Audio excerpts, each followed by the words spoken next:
My name is Eleanor. I am 70 years old, and until 3 days ago, my own son believed I was a helpless old woman he could manipulate however he wanted. He had no idea how wrong he was.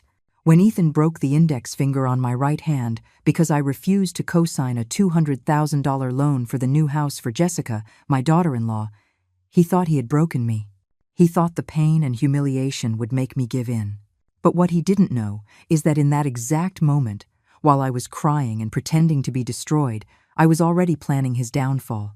And when we went to the bank the next day and he saw what appeared on the computer screen, he was completely paralyzed because he discovered that his mother was not the poor old woman he thought he knew. Allow me to tell you how we got here. I am a woman who has perfected the art of going unnoticed. For years, after my husband's death 5 years ago, I carefully cultivated the image of the fragile widow everyone expected to see. I dress in discreet clothing, always in shades of gray or brown, never anything flashy. I walk a little slower than necessary. I let my voice tremble slightly when I talk about important things, and I always carry my cane, even though I don't really need it. It's all part of the perfect disguise. My house is modest, my car is old, and when my neighbors see me, they whisper among themselves about poor Eleanor who lives on a meager Social Security check. I've heard their comments. What a shame. So alone, she must be struggling. Her children should help her more. If they knew the truth, they would be speechless. But this appearance of vulnerability is not accidental. It is a strategy I have built meticulously, because I have learned that when people underestimate you, they make mistakes, and the mistakes of others become my power. I live in a small 2-bedroom bungalow in a quiet neighborhood. I handle my own affairs with trembling hands that are actually steady as steel. And when my children visit, I always behave like the devoted mother who lives for them. I cook for them. I give them money when they ask to borrow it money. I know they will never pay back, and I listen patiently to their problems while nodding my head like an understanding old woman. All the while, I observe, analyze, and file away every detail of their true intentions. Ethan, my eldest son, is 35 and has always been ambitious, but in that dangerous way where ambition isn't accompanied by hard work or real intelligence. He married Jessica 3 years ago, a 28-year-old woman who, from the first day, looked at me as if I were an obstacle on her path to a better life. She is one of those people who smiles while stabbing you, who hugs you while calculating how much you are worth. During these 3 years, I have watched as they both developed a strange relationship with me. On one hand, they treated me with that feigned condescension reserved for the elderly, but on the other hand, they were always calculating, measuring, subtly asking about my financial situation. Ethan and Jessica's visits became more frequent in recent months, but not because they were concerned about my well-being. They would arrive with cheap cupcakes from the grocery store, feign interest in my health, and then, inevitably, the conversation would drift to money. "Mom, are you sure you're okay financially?" Ethan would ask me with that voice pretending concern. "You should think about the future, about what will happen when you can't take care of yourself," Jessica would add, stroking my hand with a tenderness that made me nauseous because I could see the falsehood behind her eyes. I would nod weakly, sigh as if the weight of the world was on my shoulders, and murmur things like, "Oh, kids, I don't know what I would do without you." During these months, I perfected my performance. I complained of imaginary aches, mentioned bills that worried me, talked about how expensive life was. I even left some bills unpaid on purpose for them to see when they came to visit. I wanted them to completely believe that I was a burden, a deteriorating old woman who depended on their kindness. And it worked perfectly. Their gazes became more greedy, their questions more direct, and their intentions more obvious. But what they didn't know is that every word, every gesture, every insinuation was being recorded in my memory as evidence for the perfect moment. The decisive moment came exactly 1 week ago. A Tuesday afternoon I will never forget. Ethan and Jessica arrived at my house with a smile that didn't reach their eyes and a folder full of papers they carried under their arm as if it were a treasure. "Mom, we have wonderful news," Jessica announced with that syrupy voice she used when she wanted something important. "We found the house of our dreams." They sat in my small living room, on that worn-out sofa I have kept on purpose to reinforce my image of a woman with few resources and they spread out photographs of a spectacular mansion in one of the most exclusive gated communities in the city. "Look at this beauty, Mom," Ethan said as he passed the photos one by one, as if he were hypnotizing me. 5 bedrooms, 3 bathrooms, a huge yard, a pool, a 2-car garage. "It's perfect for starting a big family." Jessica nodded vigorously and added details that sounded rehearsed.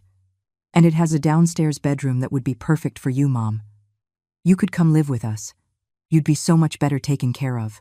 The way she said it made me understand immediately that this room would be more like my golden prison, the place where they would keep me controlled while they decided what to do with me and my money. For 20 minutes, I listened to their perfectly coordinated presentation. They talked about mortgages, interest rates, unique opportunities that couldn't be missed. "It's a steal, Mom," Ethan insisted. "Normally, a house like this would cost $300,000, but because of problems with the previous seller, we got it for $200,000. Andrea chimed in. "We just need a co-signer with a good credit history, someone trustworthy, and we immediately thought of you." The trap was so well constructed that I almost felt like applauding their performance. I pretended to be overwhelmed by the information, as would be expected of an old woman who supposedly didn't understand complicated finances. "I don't know, kids," I mumbled with a trembling voice. "This co-signing business sounds very serious.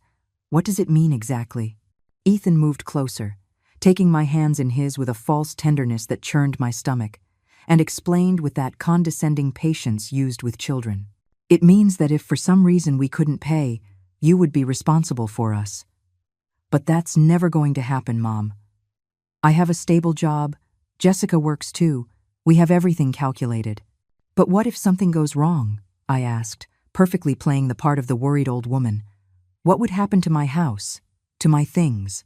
Jessica exchanged a quick glance with Ethan, one of those looks they thought I didn't notice, but that I caught perfectly. "Oh, Mom, nothing bad is going to happen," Jessica replied with a nervous laugh. "Besides, think of it this way. If something terrible and unthinkable were to happen, we would take complete care of you. You would never want for anything." It was their elegant way of telling me that if things went wrong, they would take everything I have and make me their total dependent. That night, after they left promising to come back the next day to help me better understand the papers, I sat in my kitchen with a cup of tea and analyzed every word of the conversation. It wasn't just a simple financial scam. It was a much more sophisticated plan. First, they would make me a co-signer for a property that probably cost much more than they said. Second, once I signed, they would find a way to deliberately default on the loan. Third, when the bank came for my house to cover the debt, they would appear as my saviors, offering to take care of me in their new mansion while they took everything I had built over a lifetime of work. It was a brilliant plan, I must admit, but they had one problem. They completely underestimated their victim. During the next 3 days, while they believed I was considering their generous proposal, I was doing my own research. I called Victoria, my trusted lawyer, a brilliant 40-year-old woman who handles my most important legal affairs and is one of the few people who knows my true financial situation. "Victoria," I said over the phone, "I need you to investigate a property and 2 people. I think they're trying to scam me." I also contacted Thomas, a discreet private investigator Victoria had recommended years ago for another matter. "Thomas, I need you to follow my son and my daughter-in-law. I want to know exactly what they're doing, who they're meeting with, what papers they're handling, and I want it to be completely confidential." In 48 hours, I had a complete file on the scam they were planning. The house existed, yes, but it cost $280,000, not $200,000. Ethan and Jessica had agreed with the seller to pocket the difference. Furthermore, they had been meeting with a real estate attorney who had explained to them exactly how the foreclosure process works. On Friday night, when they returned for the final conversation, I had everything ready for my own performance. I made them coffee, served homemade cookies, and behaved like the perfect grandmother who had finally made a decision. "Kids," I said with a trembling but determined voice, "I've thought a lot about what you told me. And you're right, you've always taken care of me. You've always been there for me." Their faces lit up immediately. "But," I continued, "it's a very big decision for an old woman like me. I need to read all the papers calmly, understand every word. It was then that Ethan's mask began to slip. "Mom, we already explained everything. There's nothing complicated to understand. You just need to sign here and here," he said, pointing to the marked lines on the documents. His tone was no longer that of a patient son. There was an urgency, a pressure that hadn't been there before. Jessica became more nervous. "It's just that the seller is pressuring us, Eleanor. If we don't close the deal this weekend, we could lose the house. Lie after lie, pressure after pressure. I understand the urgency, kids," I replied, keeping my voice soft. "But I can't see these small numbers well. Let me go get my reading glasses." I got up slowly, as any old woman would, and walked to my bedroom. But instead of looking for glasses, I took my phone and sent a pre-written text message. It started, "Activate the plan." When I returned to the living room, they were whispering to each other, clearly discussing strategies to pressure me more. When I returned to the living room with my glasses on, the tension in the air had completely changed. Ethan and Jessica had stopped whispering, but I could see in their eyes that ill-disguised impatience that scammers have when they feel their victim is slipping away.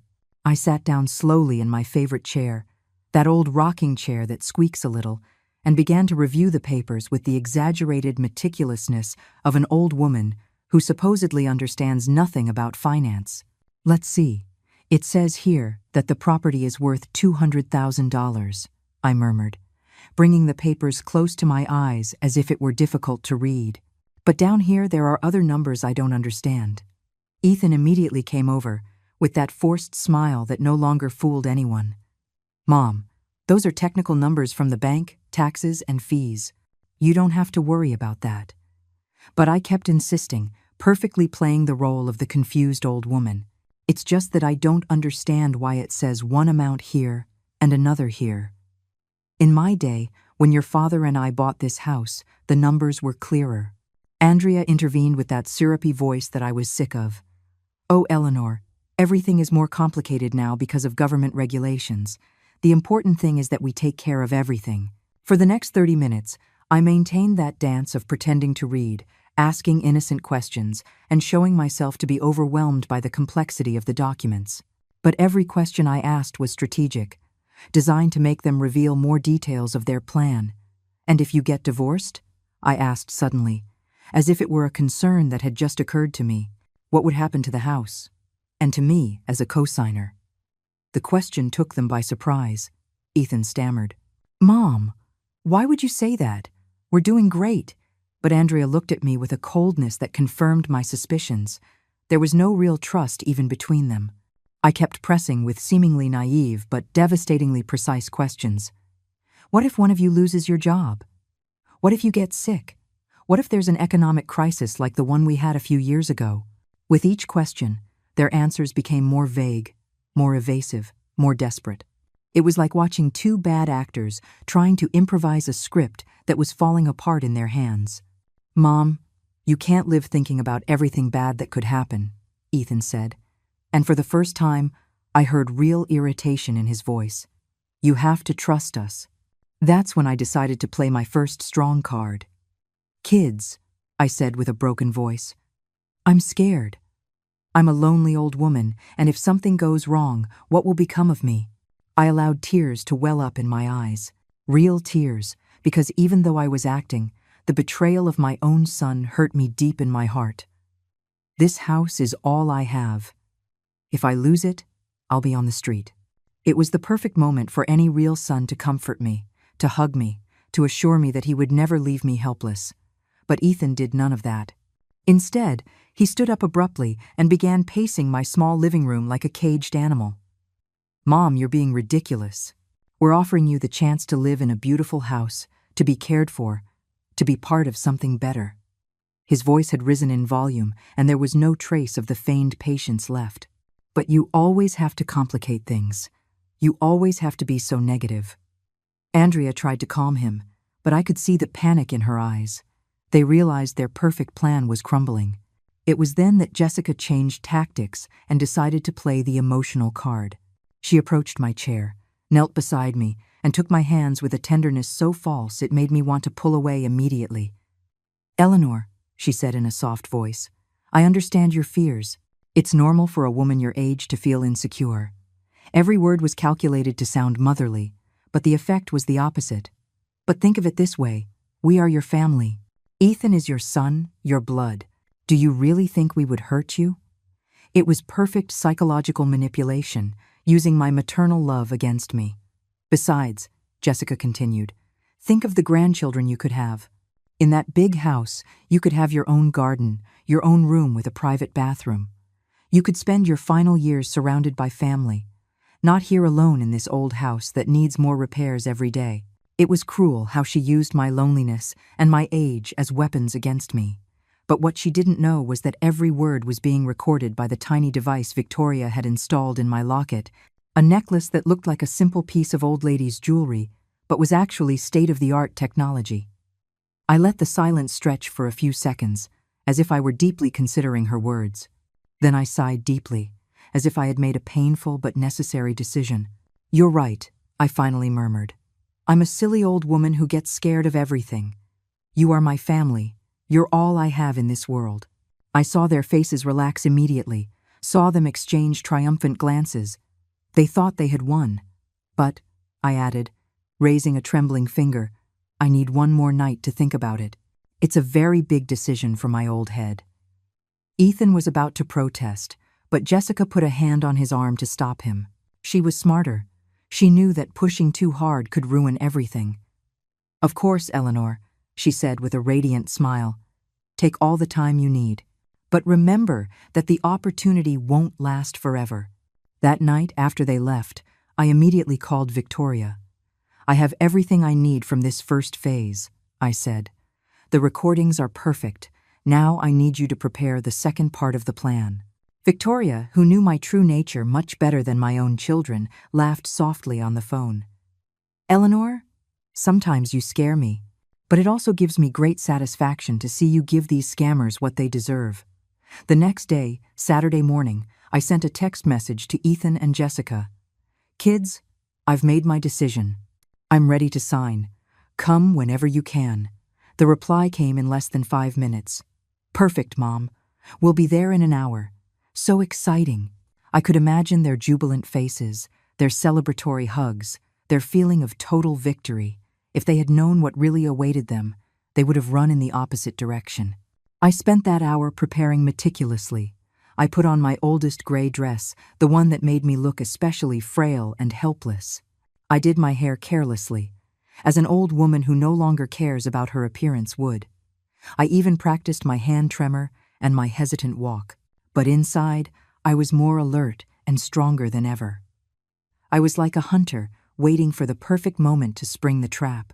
When Ethan and Jessica arrived that Saturday morning, they brought with them a euphoric energy that was almost comical. They entered my house like conquerors coming to claim their territory, carrying folders, special pens, and even a bottle of cheap champagne to celebrate. Mom, what a beautiful day, Ethan exclaimed with a smile that reached from ear to ear. It's the perfect day to change our lives for the better. Jessica was wearing a bright red dress she had never worn in my presence before, as if she wanted to celebrate her victory in advance.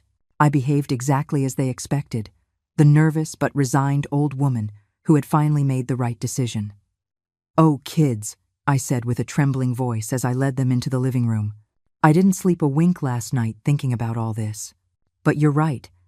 You know more about these modern things than I do. I served them coffee in my oldest cups, the chipped porcelain ones I had specifically reserved for this occasion, reinforcing my image of a woman with few resources and many worries. Ethan spread the documents on my coffee table with the ceremony of someone about to sign a historic treaty. Look, Mom, everything is perfectly organized here. You just need to sign on these 3 pages that I've already marked with an X. He pointed to the lines with a golden pen he had surely bought, especially for the occasion. It's very simple. Just your name and the date. In less than 5 minutes, it will all be done. Jessica added with that syrupy voice I was completely sick of. And then we can go celebrate with a nice lunch. What do you think? I took the first document with hands I pretended were trembling and began to read slowly, moving my lips like old people do when they concentrate hard. Let's see, I mumbled. It says here that I commit to. Oh, kids! These complicated words make me dizzy.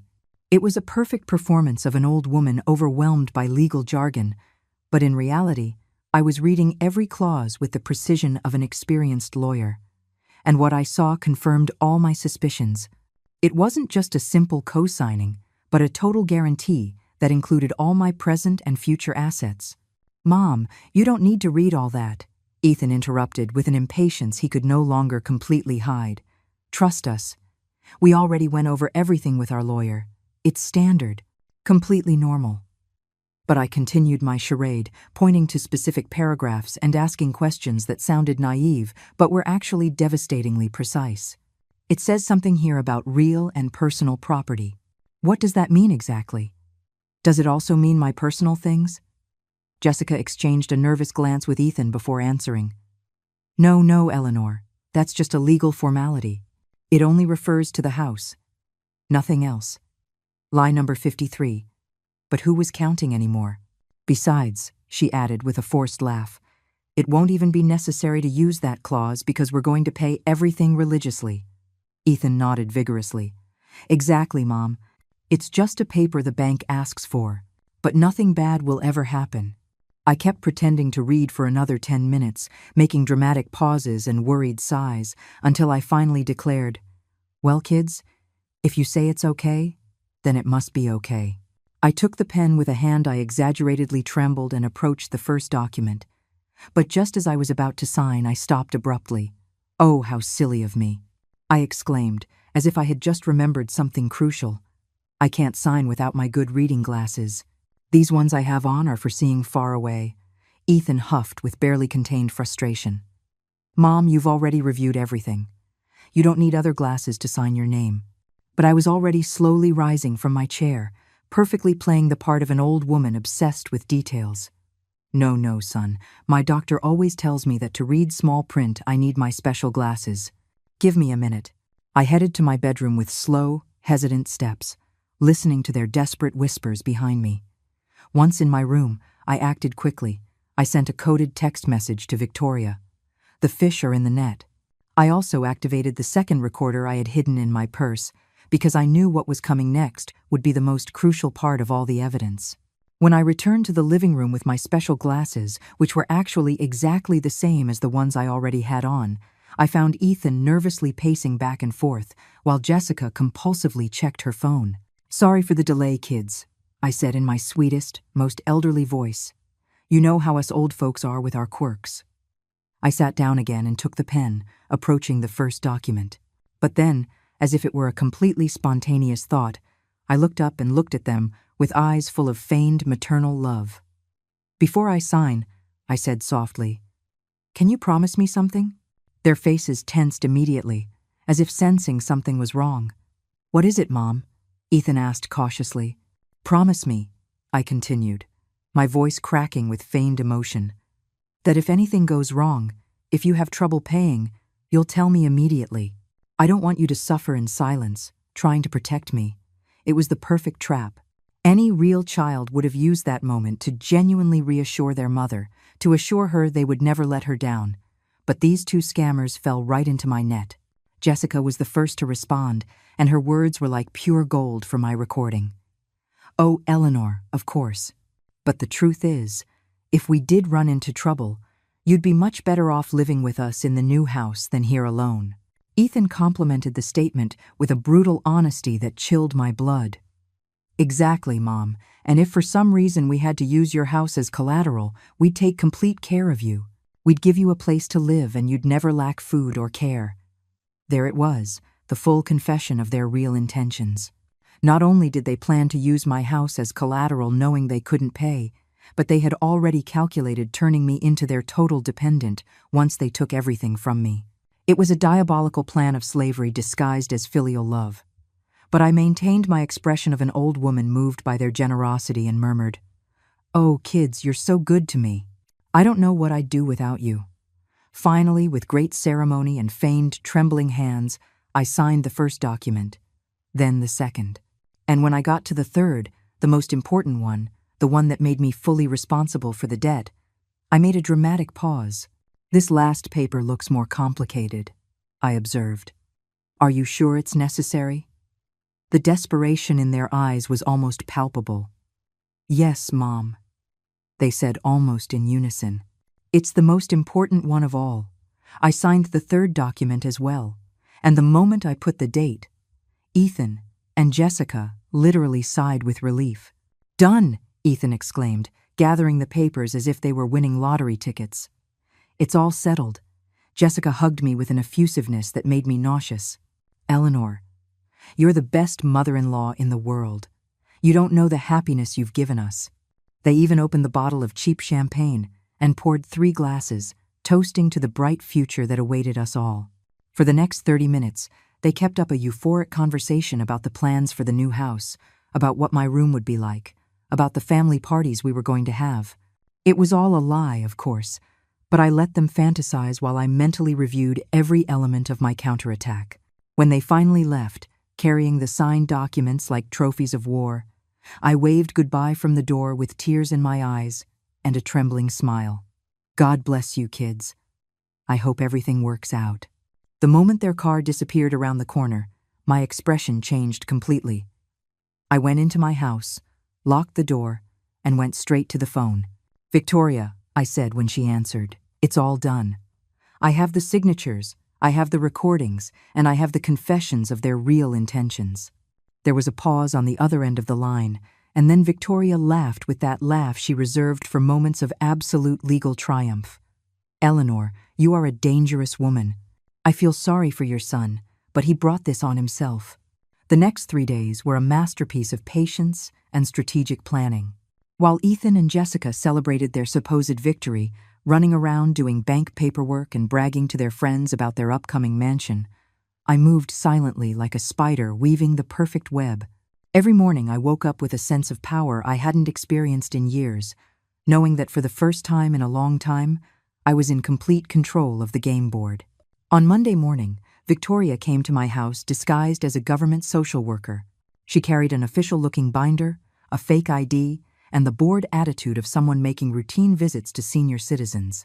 If anyone had seen her, they would have thought she was just another bureaucrat doing welfare checks. But in reality, we were refining every detail of my revenge. "The recordings are perfect," she informed me, while reviewing the audio on her device. "You have explicit confessions of fraud, emotional manipulation, and premeditated plans to strip you of your assets." Victoria had worked all night preparing a file that would make any prosecutor tremble. "Look at this," she said, showing me high-resolution photographs that Thomas had taken of Ethan and Jessica meeting with their accomplice attorney. "We have them entering and leaving the law firm 3 times in 2 weeks, always with documents related to foreclosures." She also had copies of text messages between them that Thomas had legally obtained through contacts at the phone companies. The messages were devastating. They talked about me as the old fool, calculated how long it would take to get rid of her, and even discussed plans to sell my belongings. "But this is just the appetizer," Victoria continued, with a smile that sent shivers of satisfaction down my spine. "The real surprise comes tomorrow at the bank." She explained that she had been working with the bank manager, a man named Robert, who had been a college classmate of Victoria's and had an impeccable reputation in the financial industry. Robert is outraged by the situation. He says he's seen many cases of financial abuse against the elderly, but never one so blatantly planned as this. On Tuesday afternoon, I received the call I had been waiting for. It was Ethan, his voice trying to sound casual but unable to hide his nervousness. "Mom, we need you to come to the bank tomorrow to finalize some papers. It's just a formality, but your presence is required." I feigned the appropriate confusion. "More papers, son? I thought we were done with all that on Saturday." His response was evasive. Yes, but the bank needs to confirm some details with you directly. It's standard protocol." I could hear Jessica in the background, whispering instructions I couldn't quite make out. That night I couldn't sleep, but not from anxiety, from pure anticipation. It was like Christmas Eve, but instead of presents, I was going to get justice.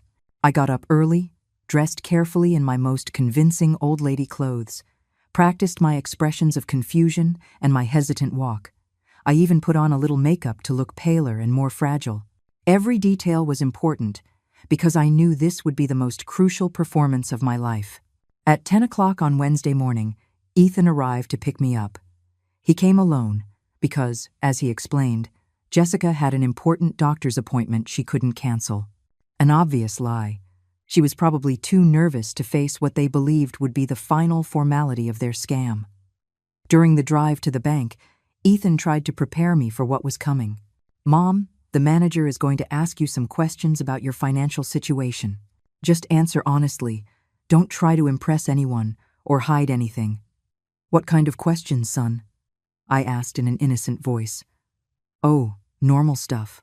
How much money you have saved, if you have other debts, if you understand the responsibilities of being a cosigner.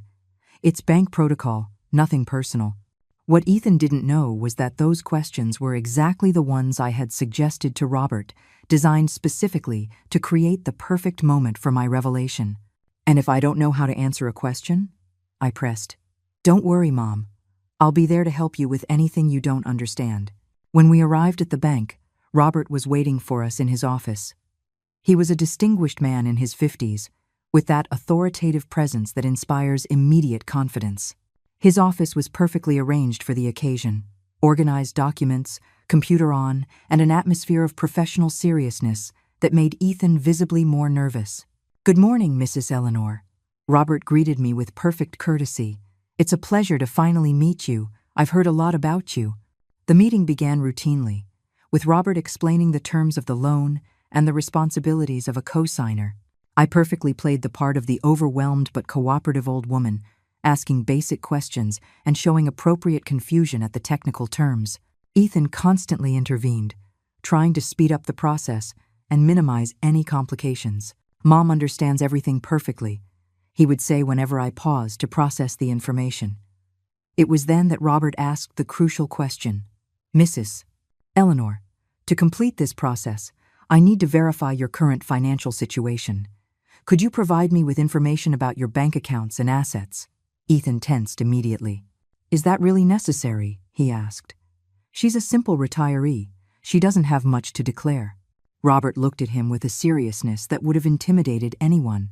"Sir, when someone becomes a cosigner for such a significant amount, the bank is required by law to verify their actual financial capacity." "Of course," I replied with a trembling voice, pretending to be nervous about having to reveal my modest resources. "I don't have much, but I can show you what I have." I took an old, faded passbook savings account from my purse, the same one I had used for years to maintain my charade of poverty. "This is my main account," I said, handing it to Robert with hands I feigned were shaking. "Everything I have is in there." Robert took the passbook and opened it ceremoniously. For a few seconds that felt like an eternity, he studied the numbers in silence. Then he looked up at his computer and began typing.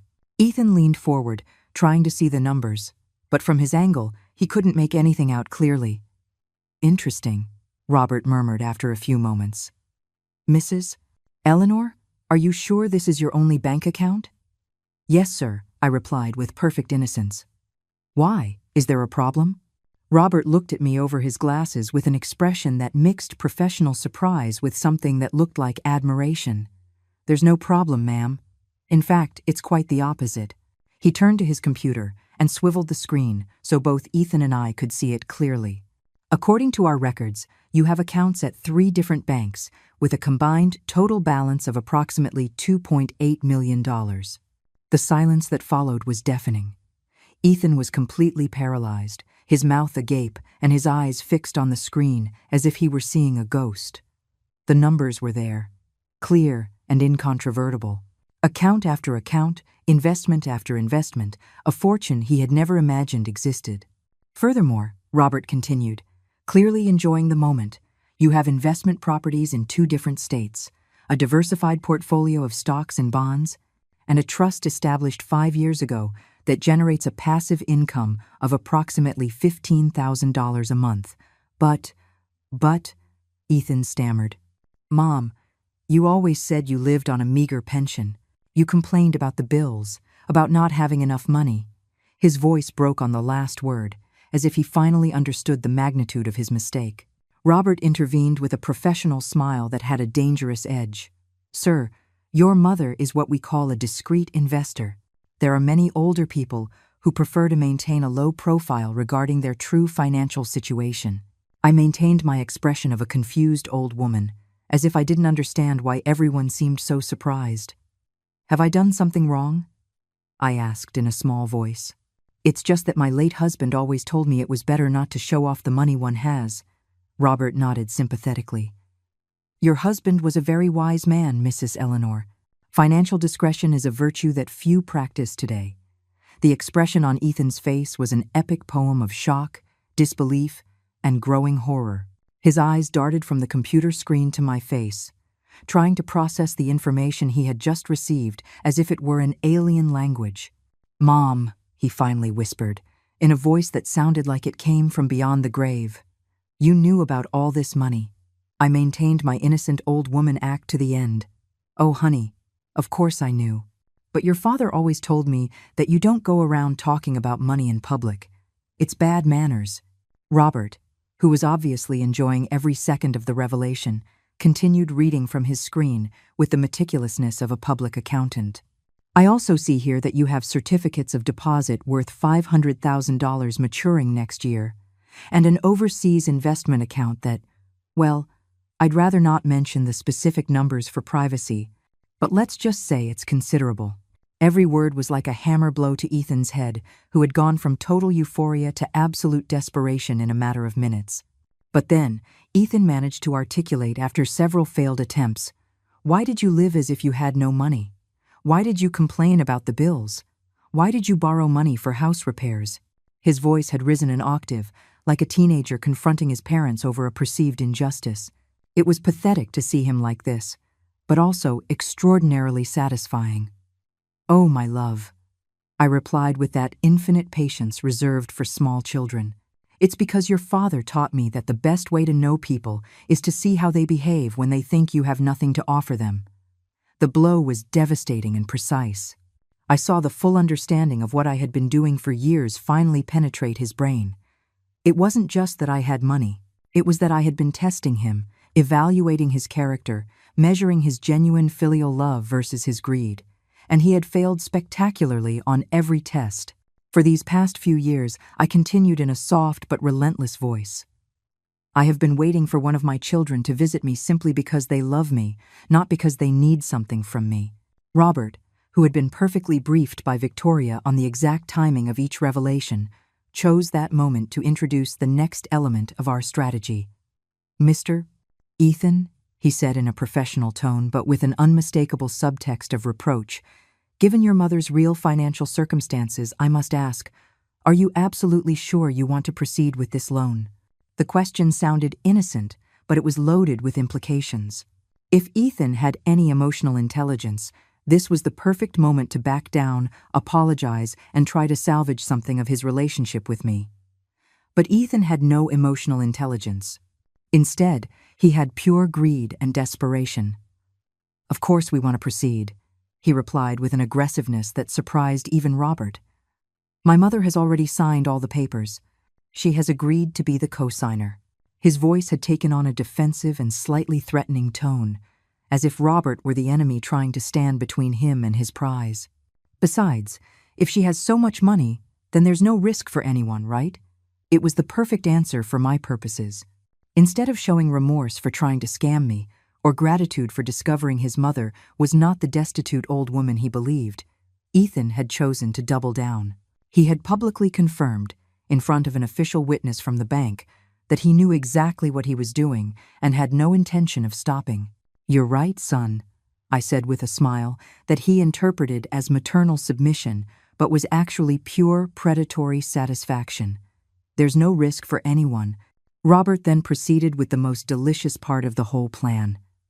"Very well, then let's complete the process," he announced, pulling a new folder from his desk. "Mr. Ethan, I need you to sign these additional documents." Ethan, still reeling from the revelation about my fortune, took the papers without reading them carefully. If he had been smarter, he would have noticed that among the documents were sworn affidavits about his intentions, liability waivers, and most importantly, authorizations for the bank to record all our conversations as part of its fraud prevention protocol. "What are these papers?" he asked. distractedly, as he signed page after page. Standard bank protocol. Robert replied with the authority of someone who has handled thousands of similar transactions. Declarations of good faith. Confirmations that you understand the terms of the loan, authorization for additional credit checks. Every signature Ethan put on those documents was another nail in his own legal coffin, but he was too overwhelmed by greed and confusion to realize it. When we finished with the paperwork, Robert escorted us to the door of his office with perfect professional courtesy, and Mrs. Eleanor, he said, taking my hand in his with a respect that was completely genuine, it has been a true honor to meet you. Your husband must have been a very intelligent man to have taught you so much about finance and discretion. Then he turned to Ethan with an expression that had subtly changed. Sir, I hope you appreciate the blessing you have in such an exceptional mother. During the drive back to my house, Ethan drove in a silence that was almost physical in its intensity. I could see the wheels turning in his head, trying to process not only the information about my fortune, but also the implications of what had just happened. Finally, when we were 2 blocks from my house, he exploded. Mom, I can't believe you lied to me all these years. I thought you were struggling financially. I was worried about you. You were worried about me? I asked, my voice maintaining its soft tone but having acquired an edge he had never heard before. Is that why you came with Jessica to pressure me into co-signing for a house you can't afford? Is that why you broke my finger when I initially refused? That was your way of showing concern. It was the first time in this whole charade that I had directly mentioned his physical aggression, and the effect was immediate. Ethan turned as white as a ghost. Mom, I was very stressed. I didn't mean to hurt you. His voice disintegrated into pathetic stutters. Besides, I thought you really needed our help, that being alone in that old house wasn't good for you. Each excuse sounded more desperate than the last. And Jessica and I thought that living with us would give you a better quality of life in your final years. My final years? I repeated slowly, savoring the words. You've already decided for me how much time I have left. The car stopped in front of my house, but neither of us made a move to get out. Ethan, I continued, and for the first time in years I used his full name instead of son or my love. Do you really think I didn't notice that your visits increased when you started having financial problems? Do you think I didn't notice that Jessica started asking questions about my will and my properties? The confrontation I had been avoiding for months was finally happening, but now I held all the cards. Do you think I'm so foolish as to not realize that you two were planning something when you started talking about houses, loans, and the convenience of me living cared for by you? Ethan opened his mouth to protest, but I continued relentlessly. And did you really think that a woman who managed to build a fortune of almost $3 million wouldn't notice when her own children tried to scam her? The silence that followed was so thick you could cut it with a knife. Finally, Ethan found his voice, but when he spoke, he sounded like a child caught in a lie. Mom, we never wanted to scam you. We just thought that it would be better for everyone if... If what, Ethan? I interrupted him. If you stole my house? If you turned me into your dependent? If you took away my independence and my dignity so that you could live in a mansion you haven't earned? The truth was finally on the table, raw and unadorned. Ethan completely collapsed, resting his head on the steering wheel like a defeated man. I didn't know what to do, he mumbled. Jessica and I have so many debts, so many problems. I thought that if you had that house, and if something happened, we could take care of you and take everything I have. I finished the sentence for him. Yes, Ethan, I understand perfectly what you thought. I got out of the car with the serene dignity of a queen who has just witnessed a traitor's confession. Ethan remained seated, clutching the steering wheel as if it were the only thing keeping him anchored to reality. Mom, wait, he shouted as I headed for my front door. We need to talk about this. We need to fix things. I stopped without turning to look at him and replied with a voice colder than January ice. There's nothing left to fix, Ethan. You made your choice when you decided your mother was an obstacle to be removed instead of a person to be loved. I entered my house and closed the door, but not with the dramatic slam he expected. It was a definitive, final closure, like the sound of a tomb being sealed forever. From my window, I watched him stay there for almost 10 minutes, probably waiting for me to come out to comfort him, to forgive him, to behave like the devoted mother I had always been. But that woman had died the moment he broke my finger. The woman who remained was someone completely different. As soon as his car disappeared around the corner, I dialed Victoria's number. Phase 1 is complete, I informed her. I have his full confession recorded in the car. I have his shock documented in the face of my real finances, and I have his confirmation that he will proceed with the scam despite knowing the truth. Victoria laughed that scary laugh of hers. Eleanor, you're more ruthless than any lawyer I know. Now comes the really fun part. For the next 48 hours, Ethan and Jessica lived in a bubble of denial and self-deception that was fascinating to observe. Thomas, my private investigator, kept me informed of all their movements. They had decided to proceed with the purchase of the house as if nothing had happened, as if the discovery of my fortune was simply an interesting but irrelevant detail to their plans. They're acting like they won the lottery, Thomas reported. Yesterday they went to an expensive furniture store and spent $4,000 on a living room set, all on credit. On Thursday morning, Jessica had the audacity to call me. Her voice was a toxic mix of false concern and calculated manipulation. Eleanor, I'm so worried about you. Ethan came home very upset after the visit to the bank. He says you're angry with us. I feigned perfect confusion. Angry? No, honey, I'm not angry. I'm just surprised that you want to proceed with buying the house now that you know I'm not the poor old woman you thought I was. Jessica stammered for a few seconds before replying. It's just that, Eleanor, the money doesn't change anything between us. We love you the same, whether you have a lot or a little. It was such a blatant lie that I almost wanted to applaud her audacity. Of course, dear, I replied with venomous sweetness. True love isn't measured in money. That's why I'm sure that if I were really poor like you believed, you would have loved and cared for me exactly the same, right? The question left her speechless, because we both knew the real answer. If I had genuinely been the destitute old woman they thought, they would have never offered me a room in their new mansion. They would have let me rot in my old house while they enjoyed their upgraded life. Of course we would, she finally managed to say, but her voice sounded as hollow as an empty drum. We've always been willing to take care of you. On Friday evening, I received a visit I had been expecting. It was Ethan, but this time he came alone, and with a completely different expression. He was no longer the manipulative, aggressive son of the previous days. Now he was a desperate man who had finally understood the magnitude of his mistake. Mom, he said from the doorway, can we talk? Please. His voice was that of a scared child, not the adult who had broken his own mother's finger. I let him in, but this time I didn't offer him coffee or cookies. I didn't point to the sofa or make any gesture of maternal hospitality. I simply sat in my favorite chair and waited for him to speak first. Mom, he began with a broken voice, I know I made terrible mistakes. I know I hurt you, I lied to you, I tried to take advantage of you. Each word came out as if it were tearing pieces from his soul. But you need to understand, I was desperate. Jessica and I have huge debts. We're about to lose our apartment, and I thought that you... You thought what, Ethan? I interrupted him with a voice I didn't recognize as my own. Did you think I was a stupid old woman you could manipulate? Did you think that after you broke my finger, I'd be so scared I'd sign anything? Or did you think that after years of pretending to love me only when you needed money, I wouldn't realize your true intentions?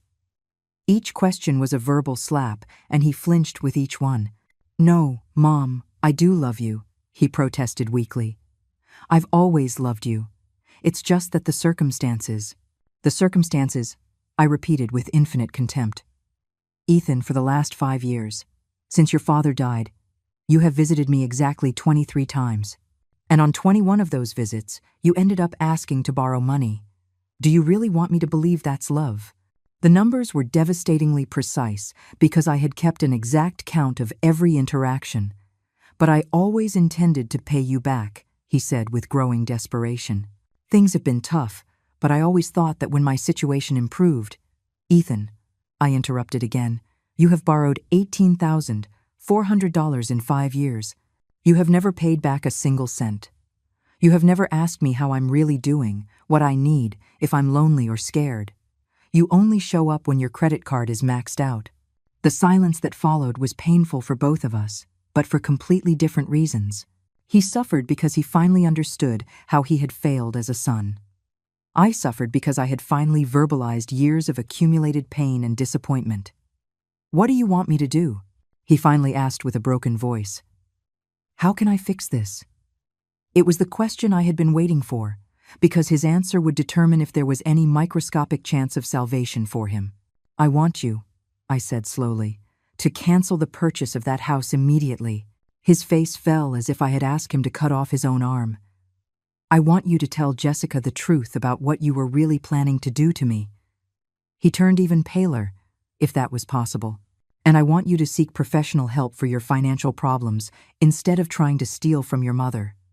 Each demand was reasonable and feasible, but to him, they sounded like death sentences.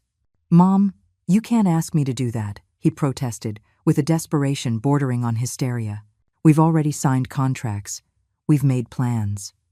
Jessica has already told her whole family about the new house. If we cancel now, we lose the entire down payment. We lose the opportunity. And Jessica." He stopped abruptly, realizing what he had just revealed. He wasn't worried about hurting me. He was worried about disappointing Jessica and his public image. "Ah," I said with a smile that must have been scarier than any scream.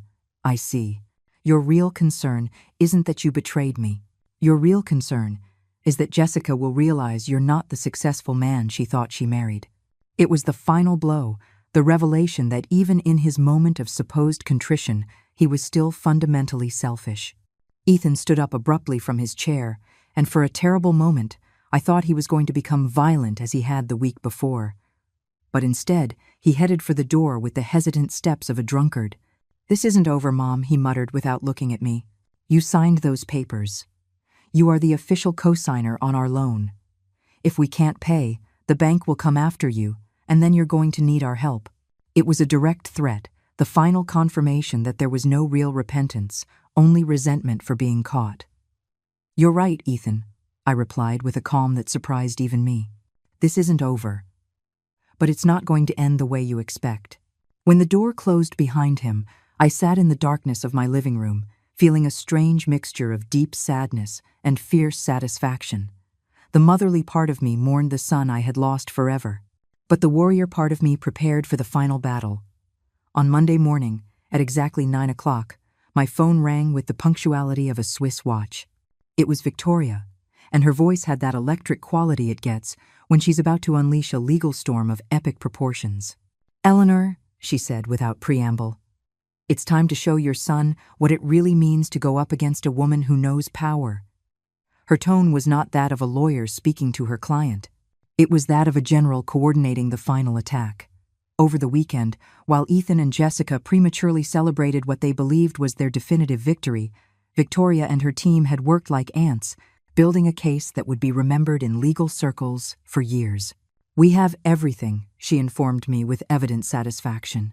The audio recordings of their confessions, Thomas's photographs documenting their meetings with accomplices, copies of all the fraudulent documents, witness testimonies, and even medical records of your broken finger confirming the physical assault.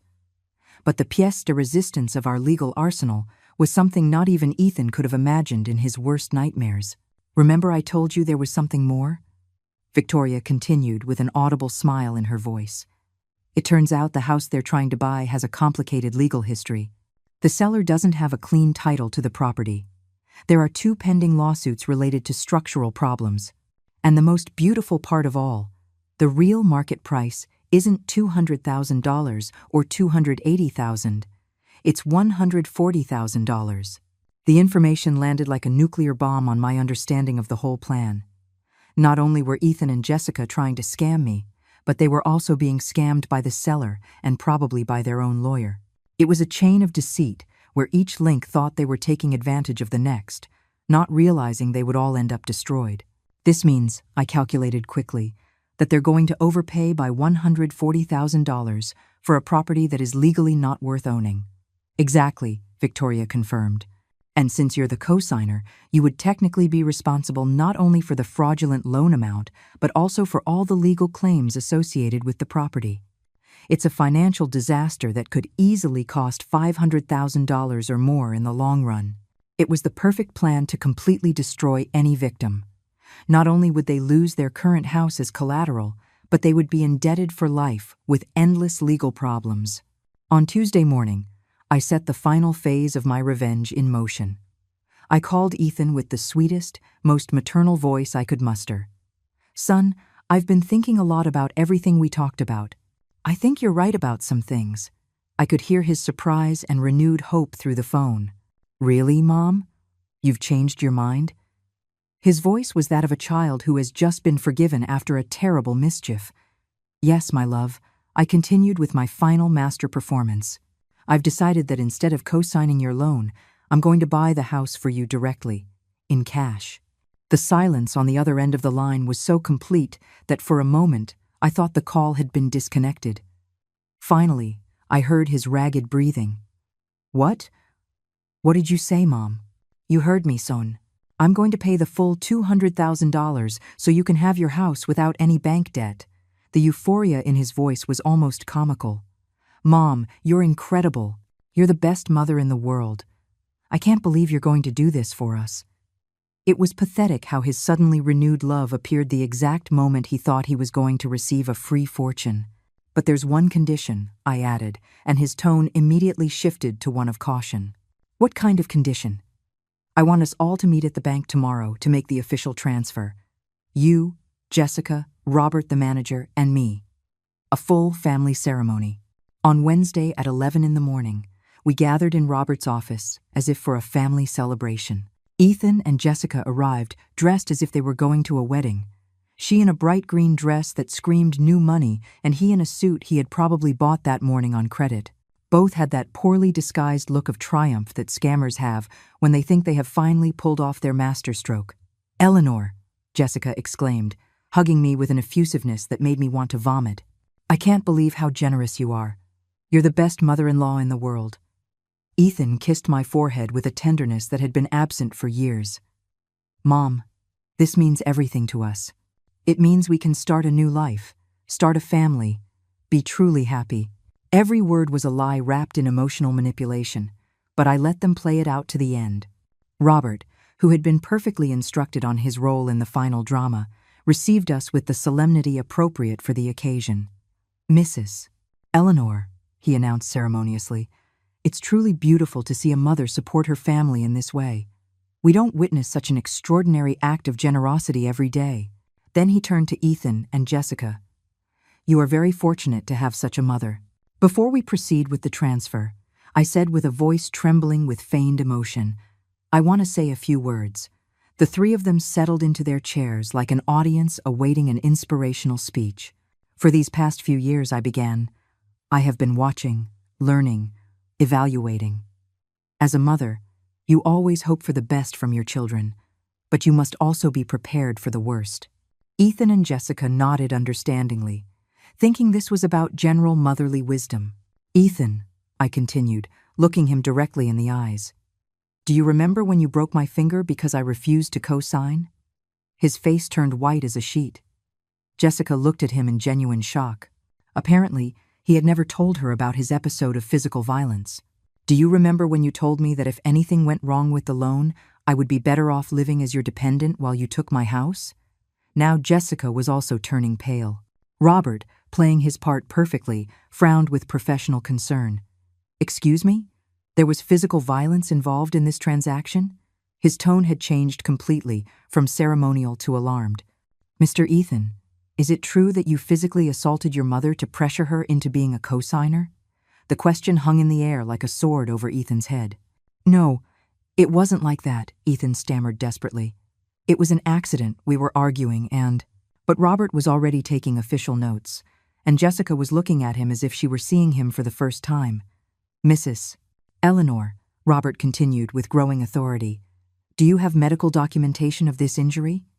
I pulled from my purse the x-rays and the medical report that Victoria had advised me to get. "Of course," I replied with deadly calm. At that moment, as if choreographed by the gods of justice, the office door opened and two uniformed police officers entered, followed by Victoria in her most impressive suit and a man I didn't recognize but who was obviously someone important. "Good morning." Victoria announced with the authority of an attorney general. "I am Mrs. Eleanor's lawyer, and these officers have arrest warrants for financial fraud, elder abuse, and conspiracy to commit theft." The silence that followed was so perfect you could hear the buzz of the fluorescent lights. Ethan and Jessica were completely frozen, like deer in the headlights of an oncoming truck. "Ethan Miller and Jessica Miller," the taller officer said, "you are under arrest for conspiracy to commit financial fraud against a senior citizen, extortion, and in Mr. Miller's case, physical assault against a vulnerable person." The moment the handcuffs closed around Ethan's wrists was poetically perfect. The metallic click echoed in the office like a bell of justice, and I watched his face go through all the stages of shock, denial, horror, understanding, and finally, a desperation so deep it almost made me feel pity. Almost. "Mom!" he yelled as the officers pulled him from his chair. "This is a misunderstanding. You can't do this. I'm your son." His voice broke on the last word, as if he finally understood that argument no longer held any power over me. Jessica, for her part, had descended into a kind of hysterical breakdown that would have been comical if it weren't so pathetic. "This can't be happening," she shrieked while struggling uselessly with the second officer. "Eleanor, you're insane. We were only trying to help you. Ethan would never hurt you." Every word she screamed only worsened their legal situation, providing additional evidence of her complicity in the plan. Victoria approached me with that smile of professional satisfaction that appears when a perfect case reaches its perfect conclusion. "Eleanor," she murmured in my ear as we watched the two scammers being led away, "this will go down in legal history as the perfect case of poetic justice. Not only did we arrest them for what they did to you, but we saved them from falling into an even bigger scam with that fraudulent property." It was true. In a delicious irony, my revenge had also been their salvation from an even worse financial disaster. The man who had entered with Victoria introduced himself as Detective Thomas Rodriguez, a specialist in crimes against the elderly. "Mrs. Eleanor," he said with a genuine respect that warmed my vengeful heart, "your case is going to help dozens of other victims. The recordings you obtained, the patience with which you documented every aspect of the scam, the way you allowed them to completely incriminate themselves, it's professional-level work." His words made me realize that my suffering had served a greater purpose. After Ethan and Jessica were taken away, Robert, Victoria, and I were left alone in the office. The contrast between the current tranquility and the chaos of minutes before was surreal. "Now comes the really interesting part," Victoria announced, opening a folder she had brought with her. "While investigating your case, we discovered that Ethan and Jessica have been running similar scams for years. You weren't their first victim, you were just their biggest." The revelation hit me like a hammer. "What do you mean?" I asked, though part of me already knew the answer. Victoria spread photographs and documents across Robert's desk. Jessica's mother, an 82-year-old woman with early-stage Alzheimer's, loaned them $50,000 for the down payment on their current apartment. Ethan's uncle, a 75-year-old widower, was pressured into co-signing a car loan they never paid. There was more. An elderly neighbor was loaned them $15,000 for emergency medical expenses that never existed. Jessica's godmother gave them $30,000 for a supposed family business they never started. It was a systematic pattern of exploiting senior citizens. A criminal career that had been going on for years, while I thought I simply had a son with financial problems. Robert, who had remained silent during this revelation, finally spoke. "Mrs. Eleanor, what you did wasn't just protecting yourself. You stopped a criminal operation that would have continued to victimize elderly people for years." His words made me understand that my personal revenge had evolved into something much larger. Real social justice. In the following weeks, as the case unfolded in the courts, I became something I had never expected to be, a national symbol of resistance. The media got hold of the story and turned it into a modern legend. The grandma who snared the scammers, 70-year-old widow proves experience, Trump's greed, the perfect revenge. How one senior citizen defeated her own conman's son. Interview requests came in an avalanche. Television producers, journalists, writers, everyone wanted to know the details of how I had managed to lay the perfect trap. But what I was most proud of was not the fame. It was the thank you calls. Seniors from all over the country contacted me to tell their own stories of financial abuse by family members, inspired by my example to fight back. 3 months after the arrest, I received a call that would change the rest of my life. It was a representative from the United States Senate, informing me that I had been selected to receive the Presidential Medal of Freedom for my contribution to the protection of vulnerable older adults. "Mrs. Eleanor," she said with an emotional voice, "your case has inspired legislative changes in elder protection and has given hope to thousands of victims of family abuse." The award ceremony was surreal.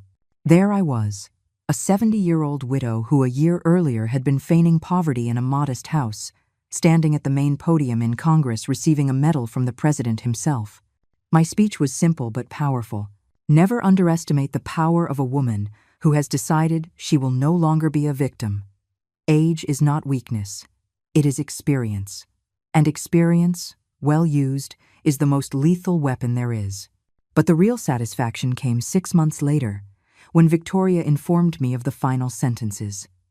Ethan received 5 years in prison for fraud, extortion, and assault on a senior citizen. Jessica received 4 years for complicity and conspiracy. Both were left with permanent criminal records that would make it impossible for them to ever work in any industry involving the handling of money or the care of vulnerable people. More importantly, the judge ordered that all the money they had scammed from their previous victims be returned with interest from my own funds, which I voluntarily donated. Jessica's mother with Alzheimer's got her $50,000 back, plus an additional $20,000 for her medical care. Ethan's uncle not only got his money back but received enough compensation to pay off his mortgage completely.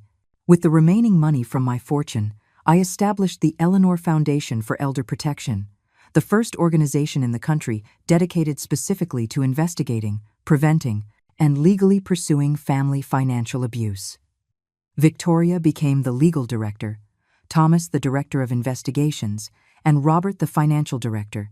It was a perfect team of people who had seen the darkest side of human nature and had decided to fight against it. A year after the arrest, I was sitting in my new office, no bigger than my old living room, but with a view of a beautiful garden where victims of financial abuse came to receive free legal advice. On the wall hung my national medal, but also photographs of the 37 families we had helped recover over $2 million stolen by family scammers. That afternoon, while reviewing new cases, my phone rang. It was a 65-year-old woman named Martina, whose son had started pressuring her to sell her house and move into a nursing home for her own good. Her story was chillingly familiar. Visits that increased when he had financial problems, questions about her will, comments about how expensive her house was to maintain. "Mrs. Eleanor," she said with a trembling voice, "I heard your story on the radio. I think my son is trying to do the same thing yours did." "Martina," I replied, with the firm voice of someone who has walked through that fire and emerged victorious. "You've called the right place. And you've called just in time. Right now, your son thinks you're an easy victim. We're going to teach him that he is completely wrong." As I listened to the details of her situation, I felt that familiar sense of power and purpose. It was time to hunt again. Some bites are fatal, and I had become the widow who bites back.